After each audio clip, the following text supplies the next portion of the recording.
Welcome back, guys, into another Celtics Talk Weekly episode. This is episode 58.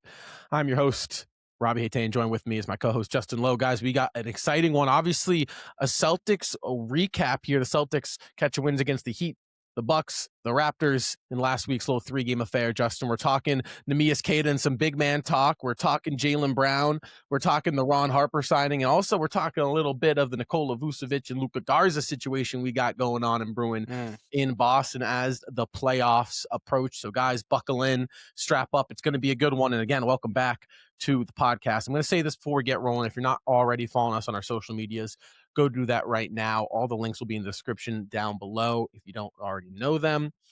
Just want to say quickly, shout out to all the support, all the love you guys have been showing us on the podcast. We've been having a lot of fun recording them. Hopefully you guys are having a lot of fun listening or watching them. Justin, we're 3 weeks here into the podcast and we haven't had a bad week yet. So knock on wood. Not yet.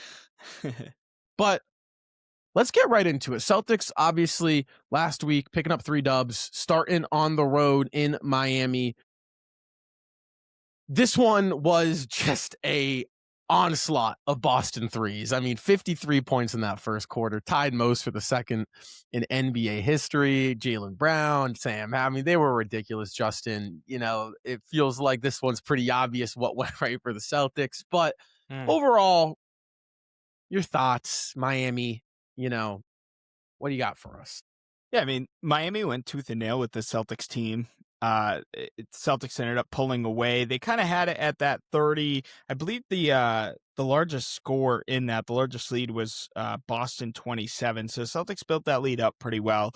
Miami had it down to about 10 entering the fourth quarter. They went on a 12-0 run. But other than that, I mean, let's give Miami credit as well. Right, Celtics were hitting their shots. They came out firing, but Miami was able to kind of take those punches and roll with it. Miami ended up making more threes than the Celtics that night. Celtics only made 21. Miami made 24, which is ridiculous. Hence why it was a 147 to 129 final score. Shots were falling for the Celtics. Jaylen Brown, just uber efficient, 43 points. He plays pretty good down there in South Beach. He's had some pretty memorable games down there. Jason Tatum. Yeah, I don't know, man. I think no matter what, whether Jimmy Butler's down in Miami or not, obviously Bam Adebayo's having a career year.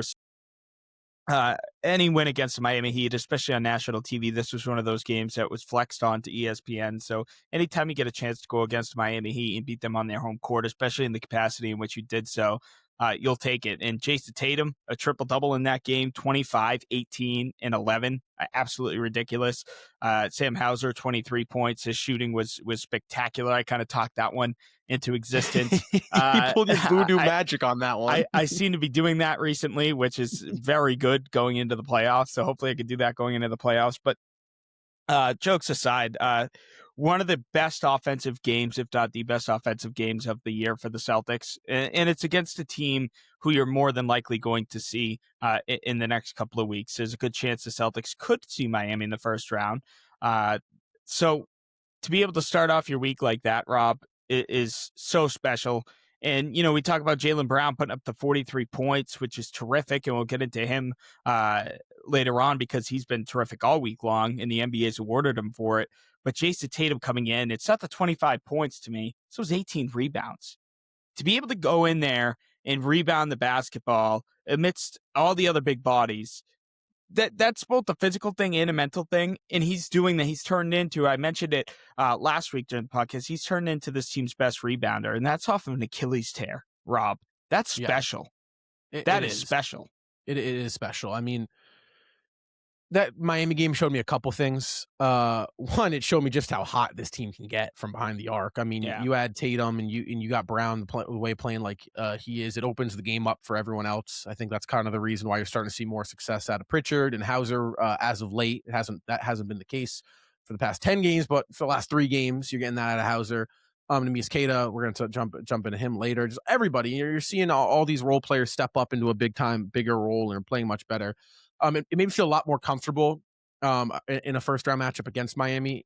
I never felt uncomfortable, but it's just reassurance. You can make that a 4-game series. That's my thing with first rounds, Justin, is I really don't love a first round series going past 5. Right. It's just no one likes a series. Obviously, the goal is to win 4. Right. The goal is to win the series. But personally, when you're a team like the Celtics, I love getting it done in 4 or 5 because it gives you a little bit more time to prep and rest. Obviously they prefer that. So that made me feel confident.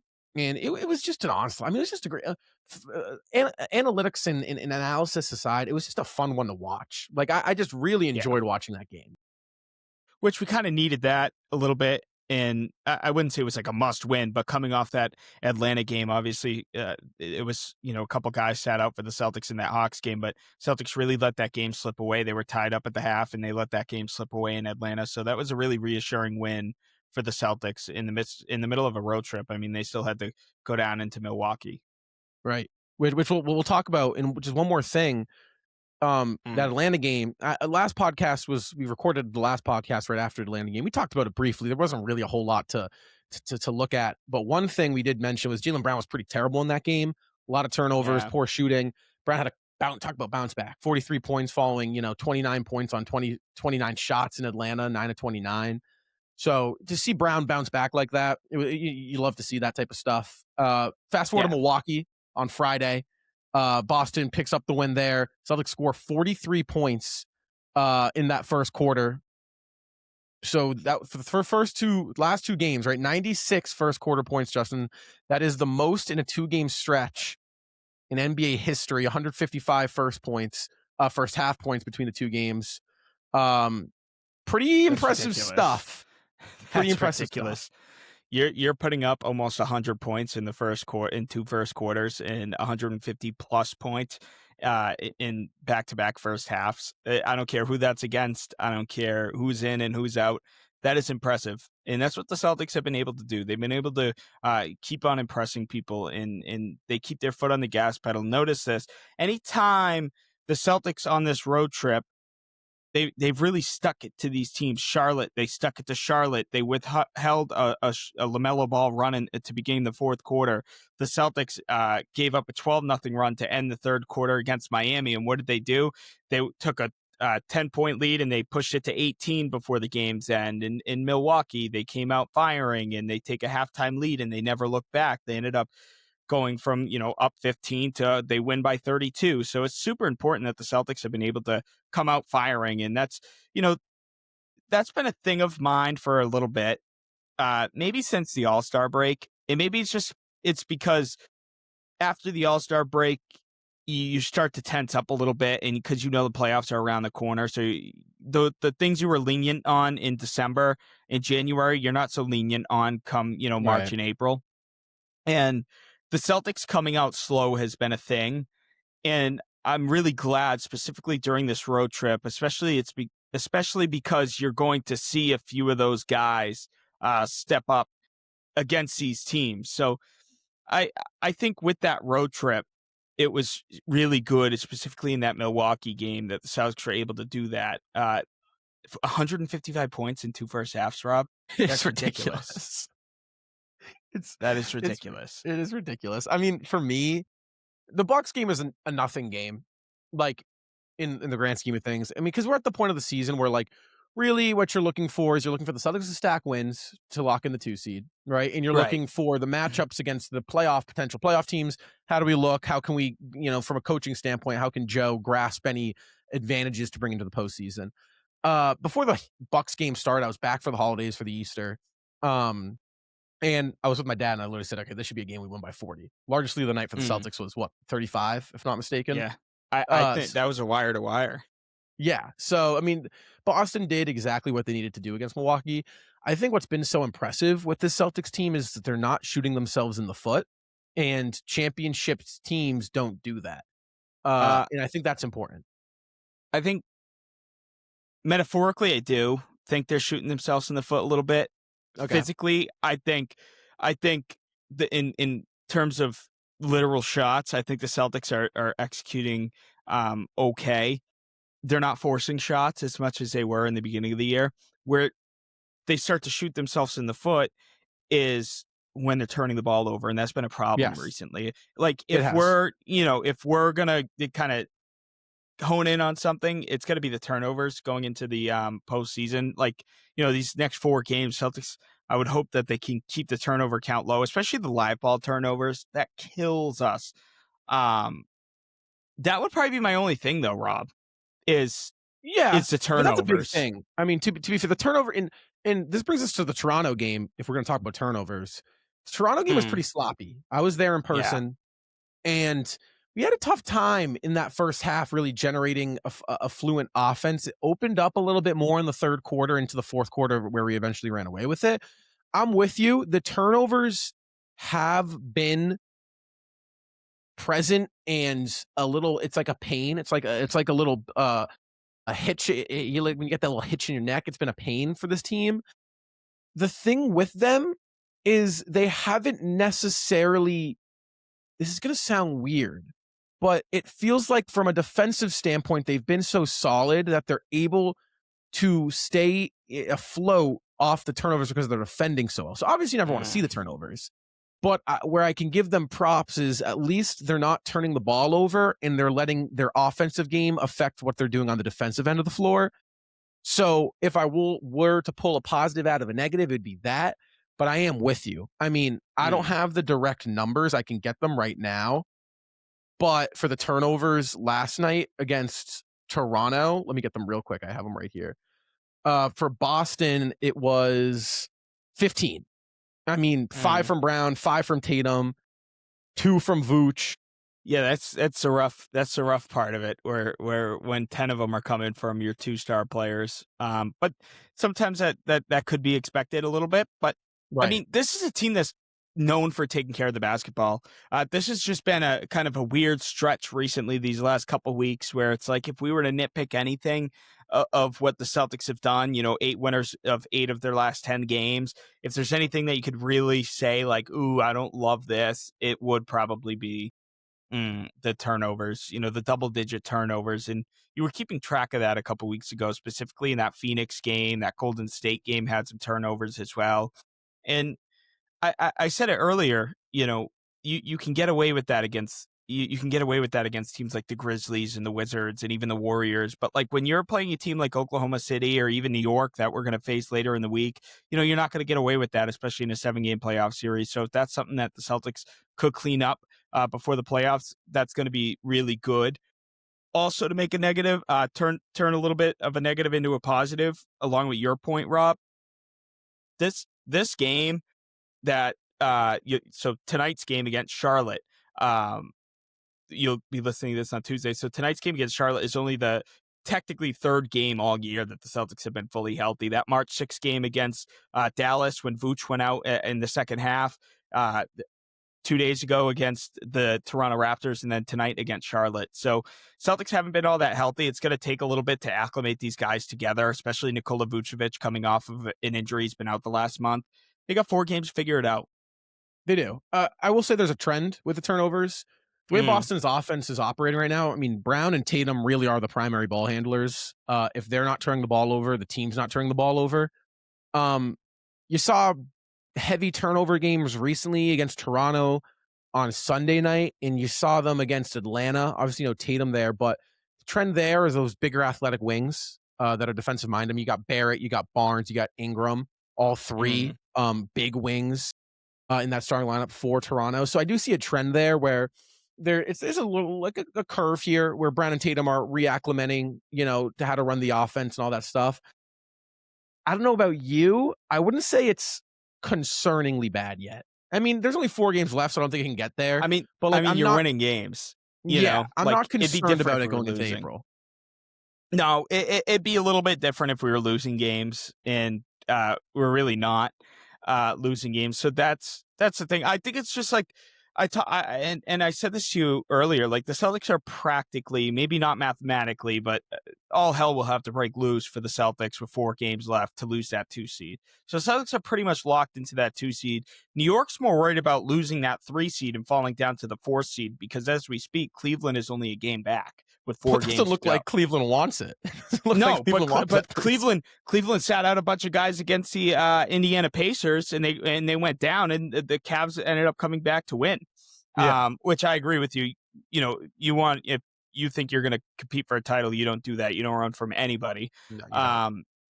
But back to my point, you know, I think, you know, getting down to these final 4 games, it's going to be not so much winning or losing. Yes, you'd love to win games, but it's going to be about the execution, keeping the turnover counts low, hitting the glass, running in transition. Are we getting good shots? Are we creating each other good shots? Nikola Vucevic has missed a month. He's played less games than he's missed. He's only played 13. He's missed 14 since he was acquired at the deadline. So, and then obviously Jason Tatum sat out the first 62 games of the season, 61 games of the 61. season. Yeah. So obviously getting Tatum and Vooch back before the playoffs, still need to get those guys acclimated, get those guys runs. And Celtics are winning basketball. Celtics are dominating recently, but they're beating teams they should beat. They should, even though Charlotte has been one of the, if not the hottest team in the league since January 1st, they still should beat Charlotte. They still should beat the Milwaukee Bucks. They still should beat the Miami Heat, and they should do so in considering fashion like they've been doing. So, you know, I'm not overly concerned about the turnovers, but would I love to see the turnovers continue to be in the, you know, teens come, you know, playoff time? No, I wouldn't. I would not love to see that. No, not at all. Nobody would. And for that game against Toronto, they figured it out. And you're right, they're winning Right. games. So I don't know Right. what it necessarily. I'd love to ask Joe, like, how exactly are you guys managing to, you know, continue to win games handedly so while managing to turn the ball over? A big reason for their success against Toronto was Neemias Queta, 18 points, 7 rebounds, 4 assists, 3 blocks. Nimi, Justin, has been, in my opinion, the most impressive part of this Celtics success story this season. The growth that Neemias Queta has shown in a Celtics uniform this year, from going from the 4th string backup big man just last year to now the starting big man in performing at the level he's been performing, has been just remarkable. I mean, you look at Nimi in the last 3 games this week, 16, 11, and 3 assists, 3 blocks, shooting 71% from the floor on the road in Miami. On the road in Milwaukee, he goes for 19 points, 10 rebounds, 2 assists, and another 4 blocks, shooting another 73% from the floor. And then just Sunday night against Toronto, 18 points, 7 rebounds, 4 assists, and 3 blocks, shooting 90% from the floor. He's a plus 30 in 34 minutes. Justin, this week, he's averaging 17.5 points, 9.3 rebounds, 3.6 assists, 3.3 blocks. That is 10.2 points per game, 8.4 rebounds per game, and a block, just over a block a game on the season. That's ridiculous. He's averaging over 3 blocks a game this week. He had a 3, a 4, and a 3. That is ridiculous, by the way. That is absurd. Like the development of Neemias Queta, folks, is absurd. It's ridiculous. This is a guy who is jumping in and out of the G League, got cut by the Sacramento Kings, comes to Boston, 4-string center, playing in Maine, comes in. Now all of a sudden, he's a starting center, expected to play starting center minutes for a title contending team. And he's excelling. Every game he's getting better. Is it crazy? And let me know if it is. Is it crazy to say Neemias Queta is turning into what Celtics fans wanted Robert Williams to turn into? Because I think he's not just going out there. He's not just going out there and holding down the fort anymore. He's going out there and contributing to winning at a high level. Yeah. He's also on the court, right? Yeah, like Robert right? Williams, as much as we love Time Lord and we still love Time Lord, the big issue was he was great when he played, but he didn't really play that much. He was never really available. And that was the thing. And when he was available, it was kind of walking on eggshells a little bit, like tiptoeing around different injuries. And when we saw the little glimpses of Neemias Queta, that athleticism in the paint, the rim protecting, we compared him to a Robert Williams a couple years ago on the podcast. I'm sure we could find that clip somewhere. We saw spurts of Robert Williams and Neemias Queta, and I think I want to read this to you, Rob, because this is ridiculous. When I was prepping for tonight, I went ahead and just to see how much Neemias Queta really improved beyond the box scores. He has career highs. Get this. This is going to be this is going to take up the rest of the podcast episode. He has career highs in games played and games started, in minutes per game, field goals made and attempted, rebounds per game total, offensive rebound total, defensive rebound total, assists per game, blocks per game, steals per game, points per game, and double doubles. He has 16 double doubles this season. His previous season high was 2, and that was the championship season 2023-2024. Neemias Queta, folks. Jaylen Brown he's put it out there. He deserves to be one of the candidates for most improved player. And it's just ridiculous how Neemias Queta keeps on improving. And I swear, Rob, we got to get a 3-point jumper in one of these last 4 games. You've been dying for that. It looks so good. It looks so good. He hit a couple last year in summer playing it overseas. He hit a couple. Looks good, Rob. But everything right now with Neemias Queta looks good. He was shooting them in pregame warmups, if that makes you feel any better. I mean, he shoots them. He practices them. Was it against Charlotte? Or Atlanta. It was Atlanta he took one. Oh, no. It was against Charlotte. The most beautiful top of the key jump shot ever. Beautiful. Went 3/4 of the way down. I tweeted about it. It was just like the happiest miss I've ever seen a Celtic miss. It was that. I mean, Neemias Queta, you can't even... I said it earlier. He's no question the most impressive player this year for Boston. I knew he was going to be good, right? I felt confident with Neemias Queta running as the starting big man, but the clear every game improvement that you're seeing, Neemias Queta is 2 times the player he was in game 75 of this season, Justin, than he was in game 35 of this season. I mean, the clear growth. He's 26 years old. He is continuing to get better. And I'm going to go out and far and say with Jason Tatum being on the floor, who is probably one of the league's best high pick and roll action guys, he is just going to continue to get better because Brown is good at that. Pritchard's good at that. White's good at that, but not to the level in which Jason Tatum is. And it's clear since Tatum's been back on the floor, Neemias Queta and Jason Tatum are developing this chemistry on that high PNR action that is just killing teams. And it killed Miami, Milwaukee, and Toronto this week. And I'm sure it's going to kill a lot more teams in the coming weeks. It's going to be so huge. So Neemias Queta for me, I mean, those career highs you named off, I can't even, I mean, it's just what? It was a list of like 10 or 12. It's like everything. I mean, just everything. And you said it, for me, the most important thing, you look at a history now of Celtics big men over the last 7 years, right? Not a lot of availability there. I mean, Al Horford prior to the 2024 season, because when 24 hit, we kind of started, injury management. Second night of back-to-back. You want to play back-to-backs, all this stuff. KP, Robert Williams, even Daniel Tice had his injury struggles back when he was here. I know. Yeah. I'll never say an ill word on Daniel Tice. He's another center, though, that Daniel Tice, that went from being like the third string center to all of a sudden he's starting on a contending team. Like, I mean, the Celtics it's a trend developmental team. It's a trend here in Boston. Let's name our good friend Luke Cornett. It was another one that was in the G League and came up and started contributing at a high level. So I want to give credit to Neemias Queta himself, obviously. Joe Mazzulla. I mean, the dude. From schematically, he has just been pumping out just high level center play, and another man we're seeing out of it is Luca Garza, Justin. And we saw this, in my opinion, is going to be the most controversial segment of this podcast because. So buckle in. Luca Garza.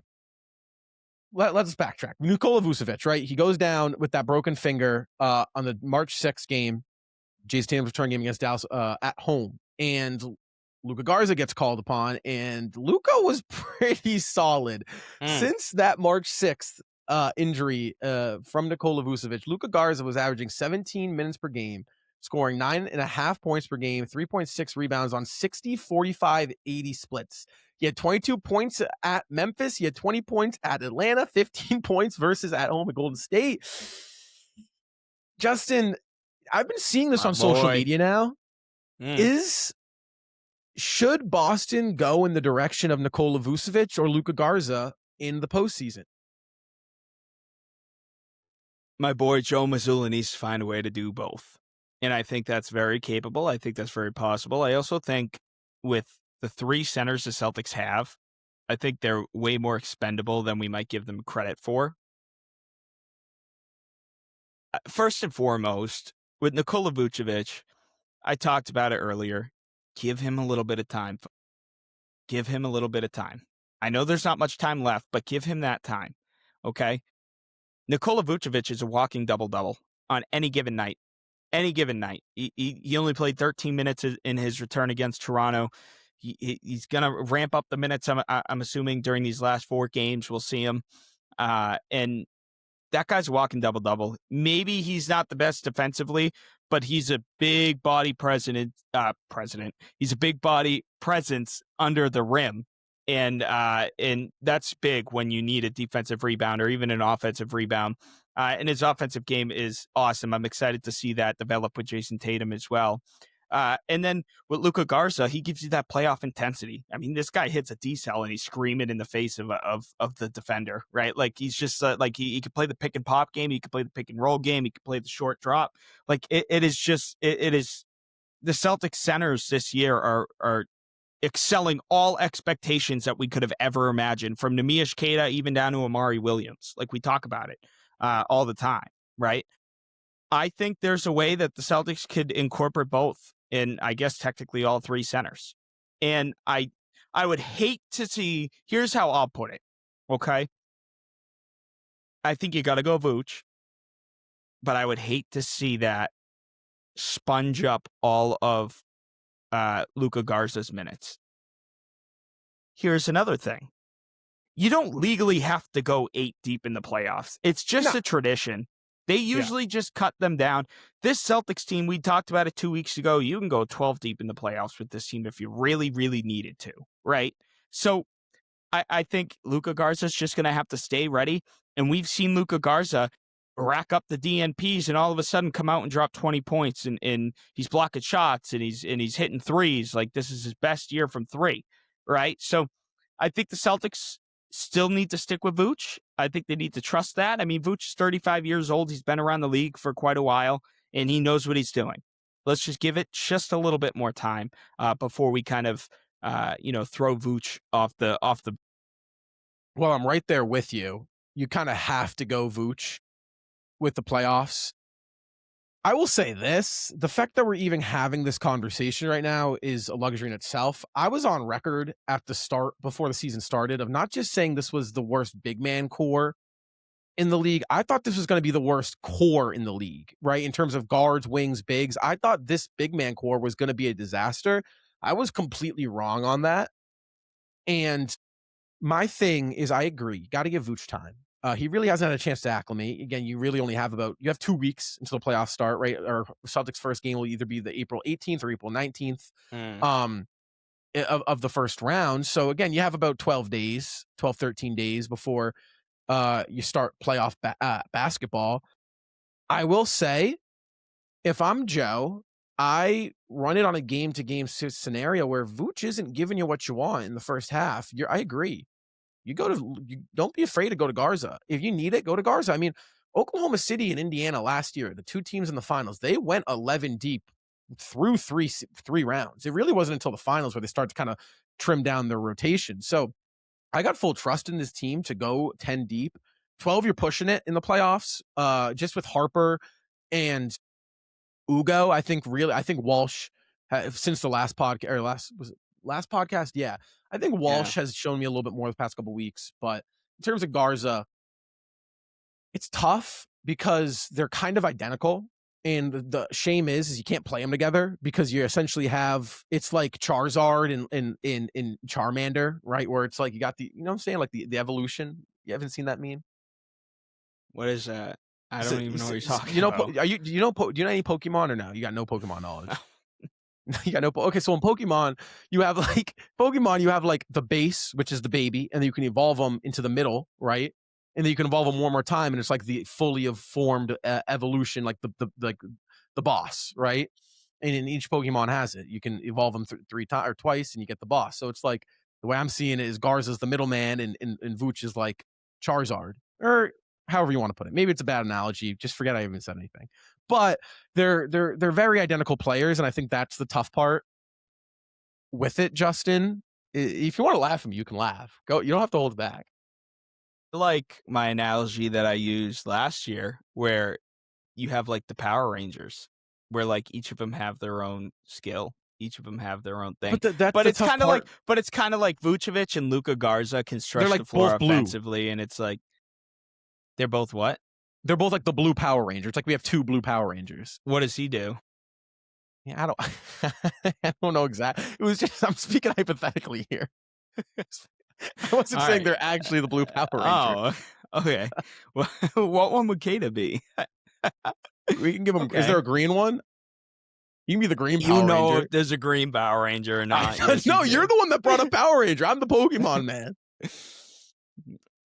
Well, so like, and I think with Joe, I do trust Joe to make the right call. Like Joe has been very good at like, this isn't working. I don't care if I put you in 20 seconds ago, get you out. This is what's going to work. Right. And that's nothing personal on the players, but like you have to strategize and you have to, sometimes you have to step out of the game plan, like especially in the playoffs. Like you go in with the game plan and all of a sudden, this switch that like the playoffs are such a chess match and the Celtics have so many movable pieces, which is why I think they're going to excel in the playoffs because you literally have to put a scouting report out for 12 of the Celtics available 14 players. And that's no disrespect to the two that I'm leaving out and I will not name.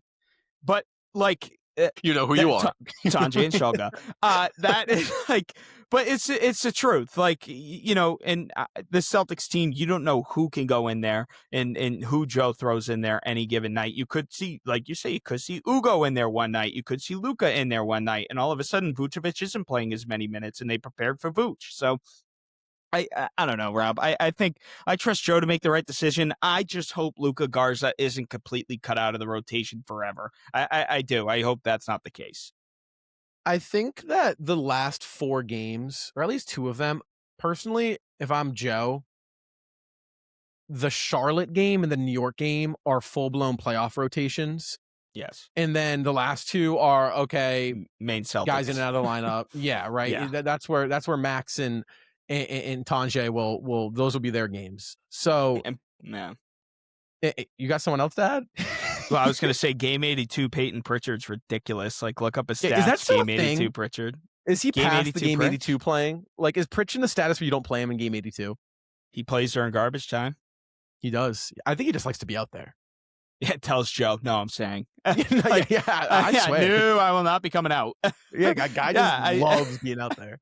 Yeah, so I don't know. I also try to look at it like even if the Celtics clinch the 2 seed tonight against Charlotte, I think you have to look at it, Rob, and say this is only our 3rd game fully healthy with this team out of 82 games. We're trying to make a finals run. Maybe the Celtics don't sit their guys out all 4 games. Maybe they play in the first half and get some reps together and then sit out in the second half of probably if there's a game guys are definitely going to sit out like Tatum and maybe even Vooch, probably be that New Orleans Pelicans game at home. It's against a tanking Pelicans team, second night of a back-to-back, night after New York on the road. Like if there's a game to go all in, it's that New York game. Right? Like, I agree with you. It's probably going to be tonight against Charlotte and then Thursday against New York. And then after that, it's kind of like wishy-washy. I think Orlando game 82, you could do the whole roll out the starters for half the game and then bench them because Orlando could be a potential first-round matchup. So maybe you want to get something out of that. And then, you know what I thought today during work? I got myself so worked up. I'm like, Tatum's for sure going to play against New York, like especially in New York. Like that's going to could be an emotional, mental game for him, but at the same time, like that could be a great get back game. Like you're the team that knocked us out of the playoffs. This is where my season ended, and it happened against you guys. And then I'm thinking, like, man, does Joe want to pull all the strings, show New York all the strings?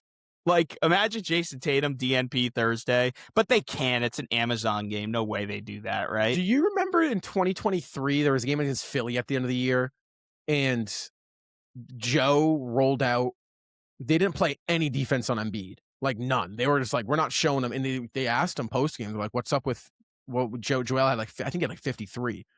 Joe's like, I'm not just the playoffs are 5 days away. I'm not showing them anything. Yeah, like, it's like, yeah. And yeah, I don't know. I thought about that today at work. I'm like, just in my mind, just kind of thinking about that New York game. And it's like, that is such a Joe Mazzulla thing to do, is like sit Tatum, sit Vooch. Like, you're not getting a glimpse of what we are against you. Like, you're not getting a glimpse. We're starting Shulga and Tanjay, and Tatum and Vooch are sitting. Like, you're not getting even just a little dab of what we're doing. You know? I feel like you have to be Matt. What's our record? Have we beaten New York this year? We beat them early on in the year. We're 1-2. Right? We're 1-2. Yeah. So like you could. I wouldn't mind. It depends on what happens at the Charlotte game. Because the Charlotte one, I definitely want. I want to run a playoff. I want to. Because Charlotte's a team that you're. You know. What I'm saying is, like, if you don't lock up the 2 seed after the Charlotte game, that New York game comes a little bit more significant, because the magic number is 2. So you need any combination of 2 Celtics wins, 2, whatever it comes out to. You and I couldn't figure that out. We couldn't figure it out. So, like, I do think maybe, okay, it depends on what happens in that Charlotte game. But I think the Celtics, that should be their last game where we see some sort of glimpse of what the playoffs could look like. Because you're not going to do it against the Pelicans, second night of a back-to-back, against a team who's headed towards AJ and Cam Boozer, right? Like, you wouldn't do that. You bet. Everyone sits against New Orleans. Everyone sits. Right, because you know what? That's like one thing where it's like, Tatum re-aggravates his ankle, Jaylen re-aggravates his calf, and it's like, really, against the Pelicans on game 81? Like, that's the game that we decided to roll those guys out? That's a great chance for Vooch. I think you don't sit Vooch. I think you play Vooch in that game. You maybe you bench Nemi. You let Vooch get some run. You play him 32 minutes. But then you look at it, and it's like, okay, Tatum and Brown sit that game, second night of back-to-back, but you also have to look at the other guys, like Peyton and Sam and Ugo and Ron and Jordan. Like, these guys going into the playoffs need those reps. Like, they would love those reps, and to get those confidence. Even if we know we're not going to see Jordan Walsh go off for like 15 or 20 in the playoffs, if Walsh has a 15, 20-point game, a couple steals or a block in there, like gets his confidence rolling into the playoffs, mentally, you feel a lot better going into the postseason if you're those bench guys in that stay-ready group. You do. And something I want to say about that Knicks game before we roll on to Jaylen Brown is there's a chance you beat New York and you drop them down to 4. And I don't know about you, I'd love to see Cleveland round 2 instead of New York, right? Like, there's I said that the other day. You didn't like it. You didn't like when I said that. No, I didn't like how you said New York's the team to beat in the East. I didn't like that. That's not what I said. The other day I texted you and I told you I would love to see, but I don't know if you knew that we would play New York in the second round or Cleveland in the second round. Because I said, I want Cleveland to drop to 4, or I want New York to drop to 4. Oh, yeah. And I would like to play Cleveland. Yeah, you did. But I explained to you that the 4 seed plays a 1 sead. So, like, if New York fell to 4, they played. Oh, I don't know why you disagree with me then. Maybe you just didn't read it. I would prefer Cleveland second round, me. But then I'm like, the more the season goes on and I see, like, New York, it's just not what they were last year. Like, part of me wants to see New York for the sole reason of I don't want anybody else beating them. Plain and simple. Like, it's the same thing with Brooklyn. Like, do you remember in 2022 where like everyone's like, fade Brooklyn, don't see Brooklyn. They're finally healthy, Katie and Kyrie. I was kind of like, wait, I kind of want to see Brooklyn because I'd love to be the team that knocks off Kyrie and Katie. Yeah, I guess, yeah. And if New York is good enough to beat us, then you'll eventually see them. It doesn't matter what round you see them. So it's like, for me, it's like, part of me is kind of like, give me New York round 2, and you can expel all those ghosts Tatum probably has of of playing in the Garden and tearing his Achilles and them beating us last year. It's like part of me is like, while I feel more comfortable with Cleveland, part of me is like, I really, really, really would love to give an ass kicking to New York. Let me ask you this, and we'll probably be able to talk about it a little bit more in next week's episode before, we get into the Right. play-in tournament next week. Right. But I do want to ask you this. Home court, how much does that matter? How much to you, Rob, like as a fan, like, it's a big deal for fans to be like, we need a top 4 seed. Like, obviously players talk about it all the time. Like like game 7 on your home court is a must. Do you feel confident if the Celtics were to either slip somehow or, face a Detroit in the Eastern Conference Finals, face a San Antonio or a Oklahoma City down the line? Do you feel confident in a Celtics road series? Honestly, I do, because over the past 4 years, this has been a team that's much better on the road in the playoffs than they are at home, which is weird. Yeah. Yeah. Totally. I agree with you. So ideally, I'd love 4 games out of 7 to be at TD Garden in Boston, Massachusetts. But at the same time, we had home court last year against New York. We shit the bed in the first 2 games at the Garden, went down 0-2. So there's been many times where you just they've dropped the ball at home and they always show up on the road. If I'm being honest with you, specifically in that New York series, even when we were up 20, I felt way more comfortable playing in New York. Is that crazy to say? Like, I felt like we won game 3. Game 4, Tatum goes down with an Achilles injury with 4 minutes left. We had a 14-point lead. And then obviously game 5 happened. We win. Game 6, we, just get tossed. I didn't feel like the Celtics. I don't know, man. I don't think it matters as much as a lot of people kind of, make it out to be. I think the Celtics in a road atmosphere have thrived in the playoffs recently. It's hard to compare it to the last few years because, yes, you still have core guys, but like I'd be interested to see the, the newer guys and the younger guys that we have now handle a road atmosphere in the playoffs. That's a good But then you point. can say the same. You can say the same thing about being home. Like the crowd gets going, and usually it hypes them up. But sometimes we've seen the Celtics before get complacent. Remember that word a few years ago, Rob? We used Celtics get complacent on their home court, and they drop a game. Game 5 against Milwaukee, they got complacent. They were up 15 in the 4th. The crowd was hyped, and then all of a sudden it slipped. So, I don't want to play the what ifs. We're starting to get into the what ifs, but I'd just be interested to see what the Celtics look like, when playoffs roll around, whether it's home or away. Yeah, I mean, you could play devil's advocate for both. You'll have to wait and see, because this is a new group. While the core kind of is, you got Tatum, Brown, White, Pritchard. It is a new group. It's also new combinations. Like it's similar, like the guys are the same, but like Tatum and Nemi were not rolling in the lineups together last year like they are now, right? You know what I'm saying? Jaylen Brown and Peyton Pritchard weren't rolling in the lineups as much as they are now. Last thing I'll say on this too, I think it'd be unfair to talk about complacency with this team because they haven't really been complacent all year. Last year's team was complacent for about 2 months, December, January, and half of February. They were like That January was terrible. It was terrible. So I haven't seen a lot of complacency from this team. So I'd like to think they'll do better at home than they'd have in previous years. We'll have to wait and see. I mean, that'll be something that we can talk a lot about in the next podcast episode that will come out before the playoffs. Probably sometime. Probably honestly at this rate, I think we've dropped every podcast on a Tuesday. Yeah, so probably just before, like just after the Magic game, and just before the play-in tournament. Because we'd want to, we'll figure it out. Yeah. We'll figure it out. Before we close out the show here, it would be wrong to not talk about Jaylen Brown this week. He was phenomenal, Justin. You hinted at it earlier on in the show. His third Player of the Week award was given to him, 7th of his career. 31 points, 6 assists, and 5.5 rebounds. He was phenomenal. He continues to be phenomenal. He is playing at an MVP type level, and a lot of questions were going to be, what does Jaylen Brown's role look like with Jason Tatum back in the lineup? Me and you on air and off air said, we're not worried at all, and it's showing. Jaylen Brown is exactly who Jaylen Brown has been all year, even with Tatum on the lineup. Tatum wins Player of the Week last week. Jaylen Brown wins Player of the Week this week. It is a bad time for the JB and JT haters. It is a bad time for the folks who Terrible claim time. that Jason Tatum and Jaylen Brown can't coexist. It's a bad time for those folks. I'll tell you, Jaylen Brown not only has had an MVP caliber year, but he's somehow getting better and better each game. And it's astronomical at this point. It's unbelievable. And it's quite frankly undeniable.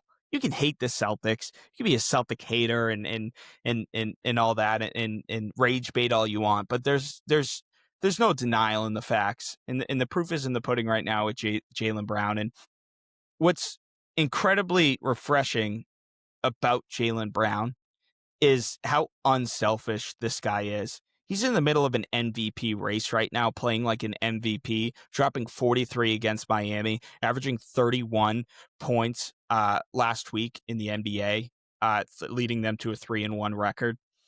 And he's still complimenting Neemias Queta, pushing him to get most improved player. He's still pushing to get Derek White on an all-defensive team. He's still complimenting Jason Tatum's game and only making him better. He's been Jason Tatum's number one supporter when it comes to being on the basketball court. He grabbed 18 rebounds the other night in Miami. And Jaylen Brown, who dropped 43 points, that's all he could mention was Jason Tatum grabbing 18 rebounds, just short of 20 rebounds. So not only is Jaylen Brown bouncing credit that people are giving him, not saying he's not appreciative, but that's bouncing off him, and he's distributing it to each of his teammates. And since Marcus Smart left, Jaylen Brown made a vow that he would be the vocal leader in this locker room, right? Maybe he doesn't outscore everybody. Maybe he's not putting up 50 points a game and all this and that, but vocally, he's leading the Celtics to the right place, Rob. He's everything you want your best player to be and more. On the floor, off the floor. He's just remarkable. Everything he's done this year. This was Jaylen Brown's, my opinion, stamp of I am this dude in this league. We knew it. Boston fans knew it. Real Brown supporters knew it. But I think everybody knows it now. He's been phenomenal. I mean, 43 against Miami. He's averaging 31 this week. In what you said, the ability just to give credit to where you could sit there. Jaylen Brown's an MVP candidate. He just dropped 43, and to sit there and give credit to the guys that are putting in the extra work as well. I mean, he just had Jordan Walsh on his live stream and in what he's doing. I mean, he's just been a breath of fresh air in a year that could have been really, really sucky for the Celtics team. And there isn't enough good words you can say about Jaylen Brown. And I will say that there is really nobody in the league right now who's playing significantly better than Jaylen Brown. And you really like your odds going into the playoffs when you got one of those guys. Luckily for Boston, you got two of those guys. So Jaylen Brown, I mean, the player of the week was so deserved. 30 points, 5.5 assists, 5.5 rebounds. He's just dominating. He's shooting efficient. He looks so explosive recently, Justin. I mean, I didn't really fully grasp how injured he was at the end of last year until if you go back and watch a game last year and you watch a game this year, Brown looks about like he's running like six miles per hour faster. Well, he just looks more like he's jumping 6 inches higher. I mean, he's just really, really improved his game. And there's not enough good things you can say about this guy. He has just been phenomenal. I think he's asserted himself firmly into the top 8 players in this NBA, into this league, in the world. I mean, I believe he is that good. And he's just, what doesn't get talked about enough with Brown is not only is he going out there and he's scoring 40, scoring 30, but he's guarding the team's best players on nights. He's taking that assignment. He's picking up full court. And he's the vocal leader. So Jaylen Brown, I mean, not only it's been way more than this week. He has been just downright phenomenal this year. Yeah, he's won 7 Player of the Week awards. 3 of them have come this season.